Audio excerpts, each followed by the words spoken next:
All right, welcome to episode 3 of the Agendas podcast. I'm your host, Harry Steele, together with Ben. Ben, how was your sports weekend? I was very entertained. Oh, yeah, what specifically? Anything specifically? Yeah, I mean Lakers Nuggets, um, Clippers Mavs. Yeah, those are kind of two big ones.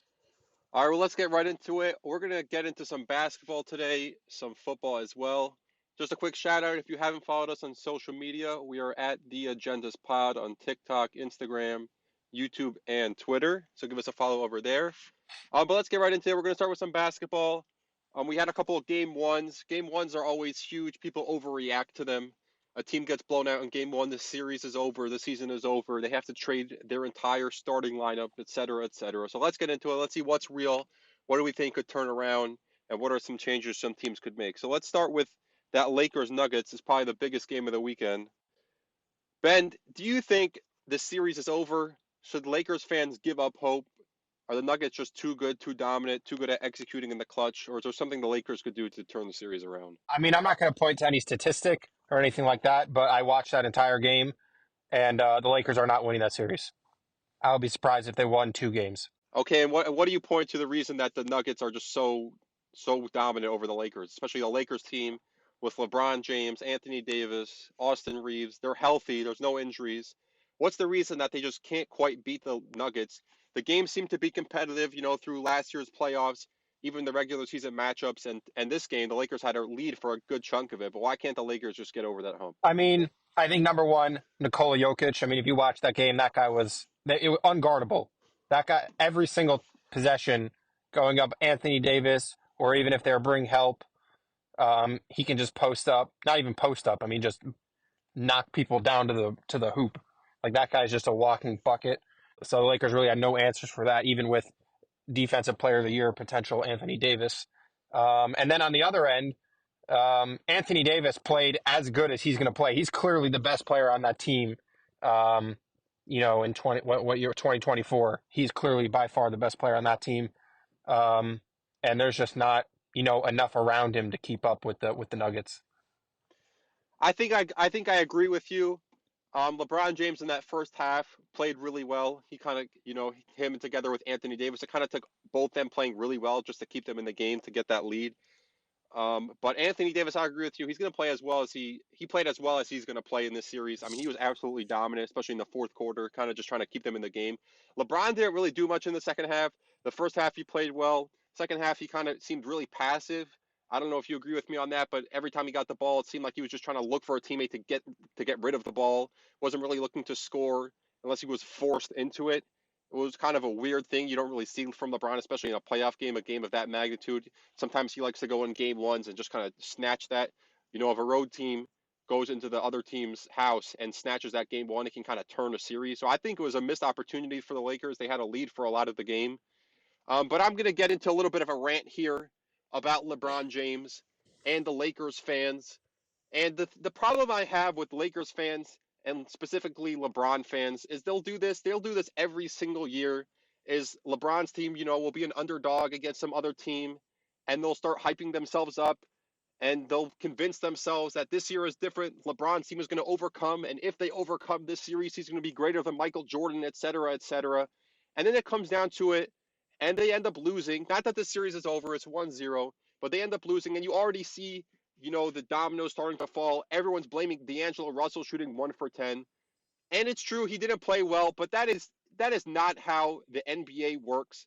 When superstars lose playoff series, you don't get to blame the fourth guy in the team, the third, fourth, fifth guy on the team and say, that's the reason we lost. LeBron played well, but they just needed Anthony Davis. They just needed D'Angelo Russell to play better. When Kevin Durant lost to the Bucks in 2021, no one said, oh, Joe Harris absolutely sucked in that series. That wasn't the takeaway. It was, oh, Kevin Durant went 0 for 6 in overtime despite him scoring 49 points or whatever it was. When Steph Curry loses to the Kings, it's, oh, Steph Curry lost in the play-in game. It's not, oh, well, if only Brandon Podziemski played better. No one's saying that. That's not how superstars work. So, again, if you're going to build up the Lakers and LeBron James and say, I think they're going to win this series, they're going to do it. Don't come to me after they lose in 5 games and say, oh, well, the reason they lost is because of D'Angelo Russell. I don't want to hear that. take the responsibility. And the other thing is, we know that if the Lakers win this series, or every series the Lakers win, it's LeBron James won the series. When you look at the 2020 finals in the bubble, Anthony Davis was arguably better than LeBron down in that playoffs. Maybe in the finals, LeBron was better. Let's say LeBron was slightly better, but they make it seem like some people make it seem like it's LeBron James won the title and Anthony Davis kind of barely gets mentioned. But then if Lakers lose, it's like, oh, well, D'Angelo Russell didn't play well, the fourth best player. And that's kind of unfair. You got to take both ways. If you're going to give all the credit to LeBron, you got to give him some of the blame. And Ben, what are your thoughts on that? Yeah, 100%. I mean, to me, just after watching game one, we'll see how the rest of the series goes. I would be saying, if I was a Lakers fan, I'd be saying, can we get Anthony Davis some help? That guy was far and away that guy was carrying the franchise last night. And LeBron was playing like, a borderline second or um, third tier, like a second or third player on a championship team, like in between like a Kyrie and a Kevin Love with like 20 some points. And like, yeah, like you were saying, extremely passive in the second half, not willing to score. Um, yeah, we're going to be talking about D'Angelo Russell. Yeah, nobody's talking about Joe Harris literally missing two wide open threes in the fourth quarter of that game seven. Um, yeah, this happens with Steph Curry as well. Not really happening right now, but it's happened in the past. Um, yeah, I mean, people, whatever, they have their opinions and they just defend it. 100%. And my thing is, LeBron James, I think he did play really well in that first half. I was impressed at how he played in that first half. In the second half, again, he's just kind of too passive. And let's not make too much of one game. As I always say in the NBA playoffs, a team blows out another team in game one, and that team's going to win the title, and et cetera, et cetera. And then game two, the other team comes back and wins. So every game is its own entity. There's no carryover. I've told Ben's this tens and tens of times, and it's true. You see it every year. One of these teams that got wrecked in the game one, they're going to come back and win game two. But my thing is with superstars, particularly in the NBA, when they can control so much of the game, if you're going to take the credit, take the blame, and let's also give the proper credit to Anthony Davis in general. All right, I think that's enough for that topic. Let's move on to some other game ones. You had the Clippers destroying the Mavs today. The Mavs kind of made it a little bit close in the second half. They never really got it to quite within reaching distance without Kawhi Leonard, which was very surprising. Ben, what was your big takeaway from that game? My big takeaway was I would be concerned as a Clippers fan. I know that they obviously won the game without Kawhi Leonard, um, and they won it by a big margin. I mean, it probably got down to like 8 or something at the end, but it was never got that close. But to me, they never really put that away. In the fourth quarter specifically, consistently turning the ball over, not being able to score on offense. Now, some of that is they're just trying to run down the clock, and so you're trying to take a shot late in the shot clock, and there's nowhere to go. But bad turnovers, Kyrie doing Kyrie stuff. Obviously the Mavs were in a huge hole, but in another scenario where they don't get in that big hole, I see the Clippers having a really tough time being able to close out a close game against them. We'll see if Kawhi comes back. Obviously, that changes the equation, but we'll see if he comes back. I'm not counting on that, with being Kawhi being Kawhi. I definitely hear that. I'm going to strongly disagree. And if I'm a Clippers fan, I'm feeling really good. Obviously, if Kawhi's missing the series, I don't think they're winning that series. I don't think they have a shot. But what this game does do for them is now they won game one. You can say Kawhi, maybe he was borderline for game two. Take another day off. Let's give you a couple days, between game one and game two, and then game two and game three. Let's rest you all the way to game three. If we lose game two, it's split 1-1. We got Kawhi back going to Dallas. I still feel pretty good about my chances. If we somehow steal game two as well, we're up 2-0. Maybe you can rest Kawhi another game. But I think they're in polling position. I definitely hear what you're saying in the second half. They definitely didn't play as well, kind of choking, giving the Mavs opportunities to get back in the game. But from what I've seen of NBA basketball games, when a team has a massive lead, it's kind of just like, let's try to get this game over with, especially when it's a 30-point lead. And they kind of made some stupid mistakes, some turnovers, some missed shots, et cetera, et cetera. But it's hard to get that focus in, especially when you're up 30. And I think Paul George did hit some clutch shots when it was getting a little dicey, within that 15 to 20 range. Paul George hit a big three and a dunk, I think he had, and a step back mid-range jumper. So I think they did what it takes. They kind of locked in when they had to. And if I'm them, I'm feeling really good. If I'm the Mavs, again, I'm not too concerned though either. I'm not too worried. Kyrie got it going there in the third quarter. I think he had 20 points in the third quarter. It was not a good Luka game. Luka's one of those players that even if he doesn't have a great game because of the amount of time he has the ball in his play style, he's going to put up, 30, 10, and 10, whatever it is. But anyone who watched that game knows Luka did not play a good basketball game. He was missing easy shots. He was getting there was one possession he was getting guarded one-on-one by Zubac and he couldn't get around him. He looked maybe a bit slow, but I wouldn't be too concerned about that. Luka's played very well in the playoffs, and I think he'll bounce back game two. But I wouldn't be concerned if I'm the Mavericks. I still give the Mavericks a good shot, especially if Kawhi's missing the series. I'll probably lean towards Dallas. But if the Clippers can rest Kawhi for game two, even if it's a 1-1 series at that point, getting Kawhi back game three, I think they're in polling position as well. Yeah. Yeah. On the positive side, on the Clippers end, they do get a rest Kawhi. Now they're on their home court, so they got to win both, right? It's not so much of a free game the next game to just rest Kawhi. Um, but what I forgot happened in that game was the Clippers did a phenomenal job of taking out Luka Doncic. Luka Doncic in the pick and roll that completely got shut down, which is really his bread and butter. He was not able to consistently, get his slow moving inside the lane floaters, getting under, and all that stuff was not working whatsoever. Now, with that being said, it's one game, right? With the Lakers Nuggets, in that one game, I'm confident that that was a projection for the rest of the series, and there's carryover in terms of the Lakers not being able to do anything.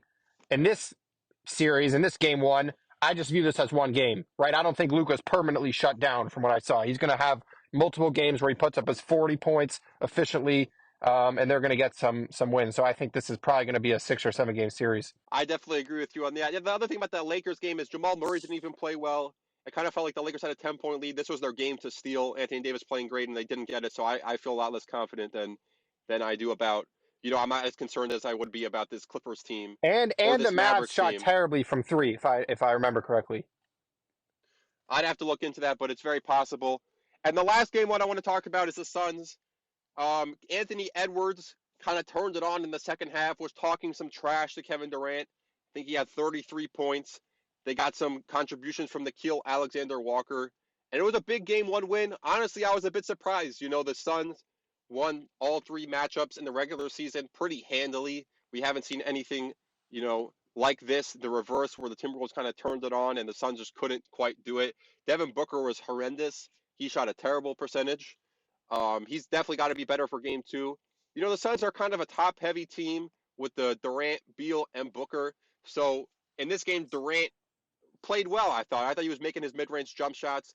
But without Booker to come along with him, they're not going to have a shot, especially with Anthony Edwards playing the way he was. I thought it was interesting that the Timberwolves were using Karl Anthony Towns to guard Kevin Durant. It's a little disrespectful, but I think they wanted Jaden Daniels to match up with Devin Booker to kind of shut him down, and that absolutely worked. Devin Booker was not a factor in this game. And I think if Kevin Durant is going to be guarded by Karl Anthony Towns, he's got to take advantage even more so. He had 31 points in this game. But if Karl Anthony Towns is guarding me, I'm going to get 40. Especially with the way Anthony Edwards talked trash to KD in this game. I want to see KD lock up, take it to a new level, and Booker's got to be right there with him. I'm not too concerned about this. The Timberwolves, it was their home court. There was pressure on the Timberwolves to win this game. I think if the Suns go in there and win game one, it's kind of gloom and doom for the Timberwolves. But, with it being their home court, they had to win game one. I think if the Suns go out there and win game two, obviously the Timberwolves blew them out, but it's a game-by-game series. If the Suns go out there and win game two, have it split going back to Phoenix, I'm not too concerned. If the Timberwolves go up 2-0, we'll see where it goes from there, obviously. But again, it's, a series doesn't start until the road team wins. That's the old saying.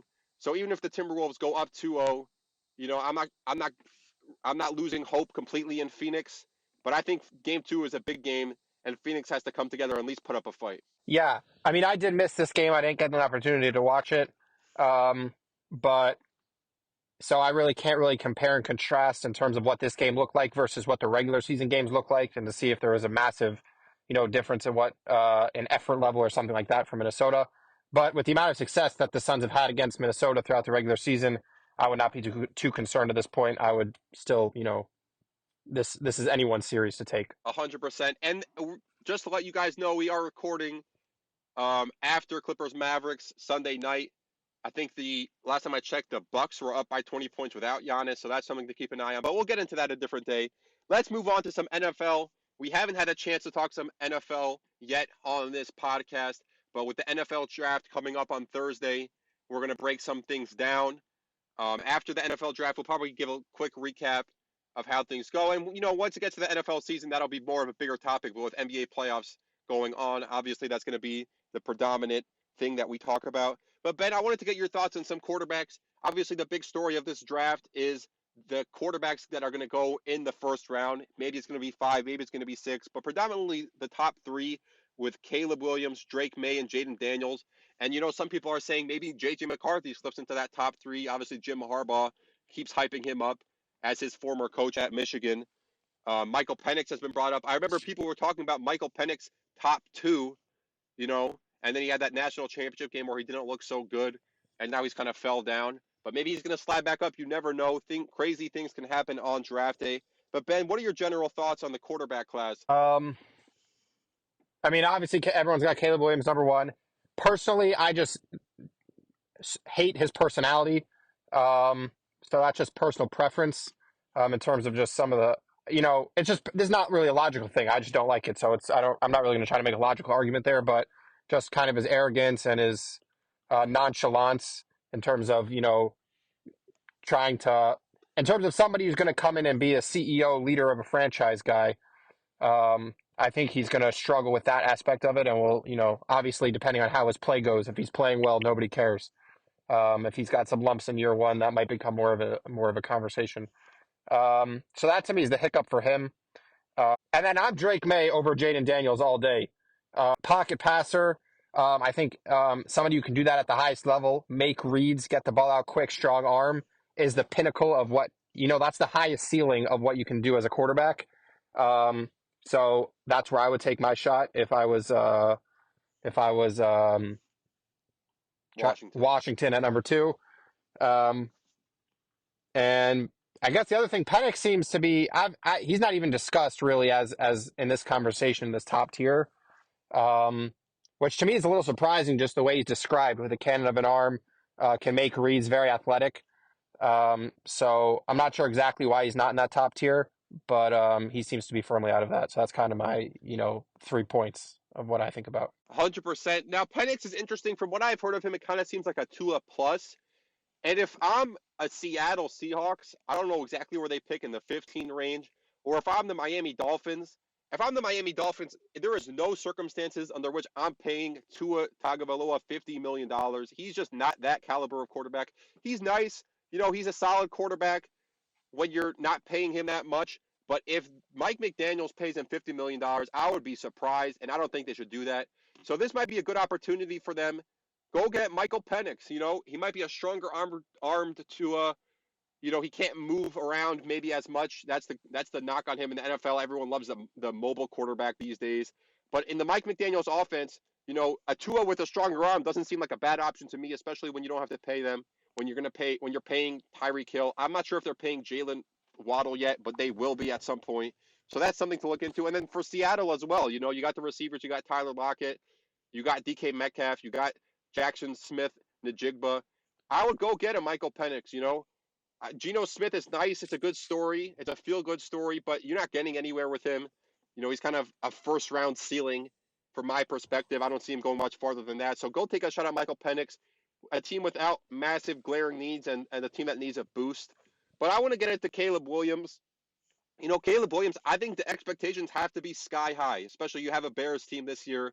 You got Keenan Allen. You bring in Keenan Allen. You got DJ Moore, DeAndre Swift, Cole Kmet at tight end.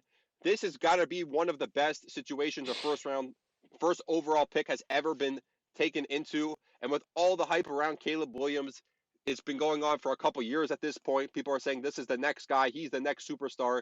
I think my expectations, you got to be a wild card team or fighting for that wild card spot, with a couple weeks to go. There's no excuses. The Bears team, it's not like they were the number 1 overall pick because they were the worst team in the league. They weren't. They won 7 games. They made that great trade with the Carolina Panthers.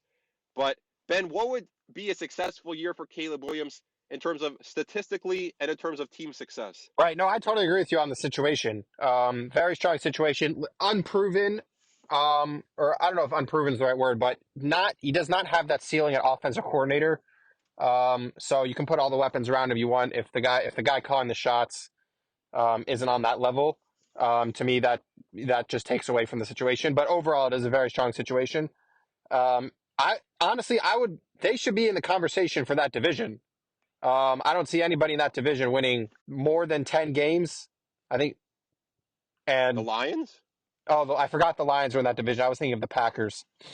Yeah, they're probably not winning that division. But yeah, they should not be. I think sneaking into that second wild card slot is too low a bar. Um, they should be pretty firmly in that wild card. I'd probably put their over under wins at 9.5. Um, and then in terms of So that's interesting. Oh, go ahead. Go no, ahead. you go ahead. So that's interesting. I think the division is underratedly really tough. You have the Detroit Lions, who every year, the past couple of years, have taken a step up with Dan Campbell. Last year they had a 10-point lead in the NFC Championship game with a chance to go to the Super Bowl, and they kind of fizzled that away. But I don't know if people really expected them to be in that situation.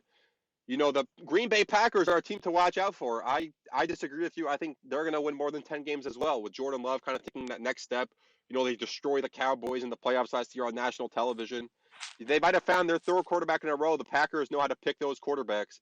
And even Minnesota, a team like Minnesota, if they take a J.J. McCarthy or if they don't, Sam Darnold is, he's okay. But with Justin Jefferson and Jordan Addison and T.J. Hawkinson, I think it's going to be enough to win, 7, 8 games, and for that to be the third best team in the division or potentially the fourth best team. So I think it's going to be hard for the Bears to really get to that 10, 11, 12 win mark. But I think if they're fighting in that 8, 9, 10, if they're fighting for that second wild card, I wouldn't be disappointed. I want to see Caleb Williams throw for close to 4,000 yards, especially if he's starting for week 1. But again, I'm not freaking out. It's year 1. Trevor Lawrence had a really bad year 1. I mean, he hasn't looked great since either. But year 1, it's not the end all be all. We've seen quarterbacks that look great year 1 and kind of fizzle out.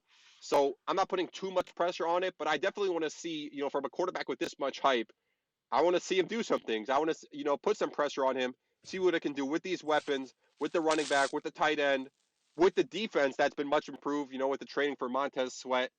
I don't think there's any excuses. He is a rookie, so I'm going to give him some slack. But in terms of a situation from a quarterback, I don't think there's too much to complain about. No, definitely not.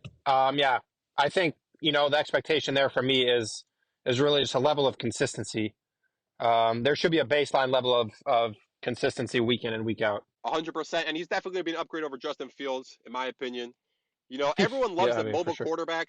But if you look at the top of the league, Patrick Mahomes can run a little bit, but he's a pocket guy. Joe Burrow's a pocket guy. Josh Allen obviously can move a little bit, but he can definitely sling it in that pocket. And I think some of the shortcomings for players like Lamar Jackson is, they can do the scrambling, but can they sit in that pocket and throw? And that's what playoff football comes down to at the end of the day.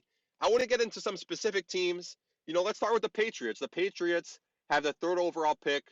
They were a travesty this year. Obviously, Bill Belichick is gone. They're moving into that new regime. They have a real lack of talent, though. Something that it's arguably the worst talent in the NFL in terms of receivers. They had a bunch of money in free agency this year, didn't really do it. Calvin Ridley, there was that whole story. His girlfriend didn't want to go. Whatever the situation was, we don't have to get into that. But Ben, some people say the Patriots trade back, build up that talent, or take a star receiver and push the quarterback down the line. What are your thoughts on what the Patriots should do at number 3? I mean, first of all, if it's Drake May, 100% they should take Drake May. I just look at it as a Falcons fan. If the Falcons were in that number 3 overall pick and passed on Drake May, I would be unhappy. So to me, if they don't take Drake May, if they as a Patriots fan, if they don't take Drake May, I would be very upset. And then just from the other perspective, the Falcons signed Kirk Cousins, so they didn't have to worry about the quarterback in the draft. If it turns out that Drake May was available for trade up and the Vikings are able to go and trade up for Drake May, I would be, as a Falcons fan, I'm going to be very upset as well.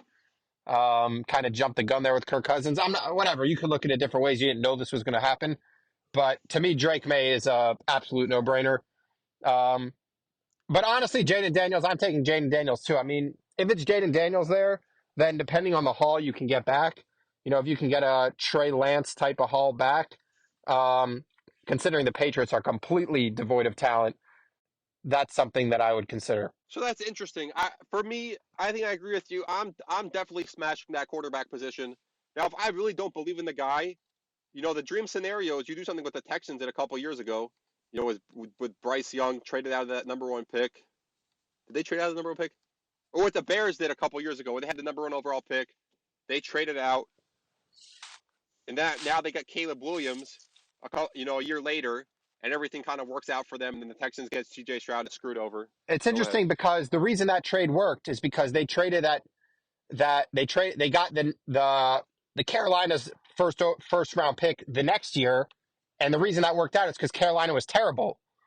Um, it could very well work out if the Vikings come up for Jaden Daniels or whoever, that they could end up not being great. I don't think you're going to end up with a number one pick next year. Their talent surrounding an offensive coordinator, give you way too high a floor for that. Now that I'm thinking about it, I think the Vikings just have too high a floor to make it worth it.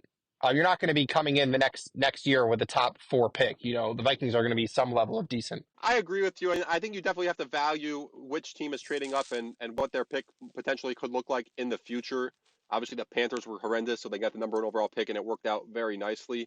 But again, a team like the Vikings with Justin Jefferson, Jordan Addison, T.J. Hawkinson, their floor is probably 6 wins. I don't see them winning any less than that. So you got to factor that in. And I think future picks are also overrated. For those of us who listen to the John Middlecoff podcast, he always talks about DeForest Buckner.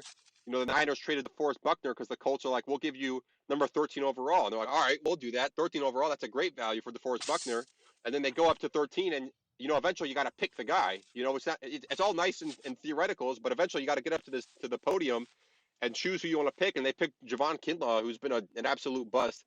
So, the idea of picks is always nice. People like the hope, the future, et cetera, but eventually you got to make the pick. And if I'm the Patriots, there's no guarantee you're going to be this bad again, although it doesn't look like they're going to be great again next year. But in a great quarterback draft, you're going to get one of the top three guys. You're locked in there. Unless you really don't like the guy, I'm absolutely, taking the quarterback and worrying about everything else later, because we always know in the NFL, if you get that quarterback right, you can always surround him with pieces later. People want to come to him, if he's that guy, et cetera, et cetera. So I'm definitely smashing the quarterback. All right, that's for the Patriots. Let's move on to the Vikings. The Vikings traded, was it with Miami? I don't remember who they traded with, but they traded to get an extra first round pick. So now they have 2 first round picks. People are speculating that they want to trade up. They have Sam Darnold. They got rid of Kirk Cousins this year, or they didn't get rid of him, but he signed away in free agency. So Ben, if you're the Minnesota Vikings, what are you doing? It doesn't seem like the Patriots could trade back. Maybe they will. But let's say the Patriots don't trade back and it kind of goes quarterback, 1, 2, 3. Are you forcing to trade up to number 4 or 5 to get J.J. McCarthy? Or are you not quite believing in J.J. McCarthy to that level of giving up 2 first-round picks and just, sitting at those positions and taking the value that's there? I mean, the answer from somebody who's sitting on their couch who doesn't have to take the responsibility for having a terrible season, I would not be trading up and just go have a terrible season with your terrible quarterback. You still have good talent on the roster. You got 2 first round picks this year. You'll pick up some more talent. And next year, with your terrible quarterback play, you'll be back in the top 5. But teams don't really do that in the real world. They try to have at least a decent season. So I don't think that's a terribly realistic option for them. So I do think they're kind of in a bind, right? This is why the Falcons signed Kirk Cousins, is so they don't have to be here being basically forced to trade up to get a quarterback. So unless the Vikings are willing to take a year off, which I've never really seen happen in the NFL, they're kind of forced to trade up for a quarterback. Now, if they have to get all the way to 5 to get JJ McCarthy, or maybe a little bit higher to get Penix, but they're going to have to do something most likely. I hear what you're saying in terms of taking a year off. The thing is, they kind of have Sam Darnold, and I think they have too much talent that even if they quote unquote took a year off, they're still winning 6 games, and they're not going to be in that top 5 Who is next Sam year. Darnold? When have we seen him do anything? So what's the floor for the Vikings, Ben? With Sam Darnold and Justin Jefferson and Jordan Addison and T.J. Hawkinson, you could see them winning 3 or 4 games. That's a realistic possibility for you, Well, I think with their offensive coordinator, what's his name, the coach? Kevin O'Connell. Kevin O'Connell. I think he might not be in that Andy Reid, Kyle Shanahan, Sean McVay tier, but he's somewhere close to that. And then Justin Jefferson and that offensive core, and their tight end, like, yeah, that infrastructure, you're right. It is a certain floor there. I just wouldn't be mentioning Sam Darnold as part of the reason they have a floor.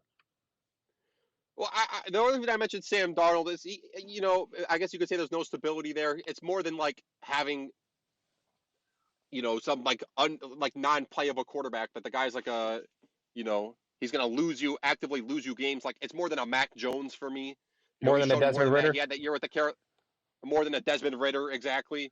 He's shown years, he's had that year with Carolina where they had a chance to make the playoffs and kind of fell apart at the end, but, they won 7 or 8 games, which is, kind of where I see them at in that 6 to 8 range category. But let's finish up with the New York Jets.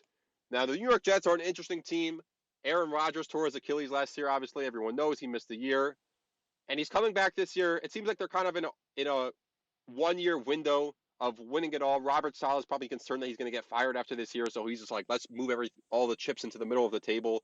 They signed Mike Williams on a 1 year deal. They brought in some old offensive linemen. Aaron Rodgers, I think this is the last year of his deal. So it kind of seems like they're all in for 1 year. They got the 10th overall pick. It's like, do they think of the future? Do they, pick someone for now? I've seen some buzz recently that they might be interested in Brock Bowers, which I think would be an interesting move. But Ben, what are your thoughts on what the Jets should do with the number 10 overall pick? Yeah, first of all, I think Nick Wright said their situation the best in terms of Robert Saleh and the GM is there's somebody who works at a company and they completely blew their expense account, and so they're going to get fired once ownership finds out. But ownership hasn't found out yet. So what are they doing? They're taking that last little bit of expense account and they're betting it all on red 18. And if it hits, it'll fill up their bank account and nobody will notice and they'll be able to keep going. But from the company's perspective, you want to you don't you got that may as well keep that little bit of money left. Ownership probably should have gotten rid of these guys a year ago so they can at least salvage whatever's left in that expense account. But here we are, um, with them having that little bit of money to go play with and just sticking it all in the middle. Yeah, I think Brock Bowers makes a lot of sense there. I think it's a great pick. Their defense is going to be good. I think that was even last year when they had no offense. Somehow the defense was able to stay afloat the whole season. Sometimes that confidence can go away and frustration can build, but that didn't really happen there. Um, so yeah, I'd be trying to add to the offensive side. I mean, they do have a lot of talent. There it's all old. So you could add Brock Bowers, or maybe you add an offensive lineman who will most likely have to come in and play at some point. So maybe some versatile offensive lineman in there. I would slightly disagree with you. I think they do have some young talent. They got great Garrett Wilson and Brees Hall, and they have an edge rusher, I believe they just signed, or they just lost an edge rusher. Oh, they just brought in Hassan Reddick, so I guess they did get older in that scenario, which was a little bit of an odd move to lose Bryce Huff and then go sign or trade for Hassan Reddick. It's like, what are you doing? But again, that's kind of like, let's go all in. Here we are. I don't really know if they had much of a choice this offseason as well. You got Aaron Rodgers on the last year of his deal, and he's 41 years old. You can't really build for the future. It wouldn't really make too much sense. Kind of have Aaron Rodgers in this future, building approach. But I think Brock Bowers would be a solid pick for them. Obviously you can get an offensive lineman or something like that. But I think if you bring in Brock Bowers, then you'll have Brock Bowers, Garrett Wilson, Brees Hall. And, you play out this year with Mike Williams and Hassan Reddick and those guys and see what happens. And if it falls apart, worst case, you're going to have to get rid of Aaron Rodgers. You're going to have to get a new quarterback at some point anyways. But, you'd be a good situation for a new quarterback to come in and get a quarterback with Brees Hall and Garrett Wilson. It'd be a decent situation, and Brock Bowers potentially for a new quarterback to come step in and show what he can do. That's a good point. That's a good point. Yeah, I do like that move a lot. All right, let's wrap things up with that. The next podcast is probably going to be, maybe Thursday. Probably talk some more NBA playoffs based on what's happened. I'm assuming we're not going to talk about NFL draft until after the draft at this point, because at this point it's just like, let's see what happens and review from there. But I think that was a solid episode. Ben, did you have any last things to add? No, that's it. Thank you for having me. Not a problem. And again, go follow us on social media at The Agendas Pod, YouTube, TikTok, Twitter, and Instagram. And we'll catch you guys for the next one.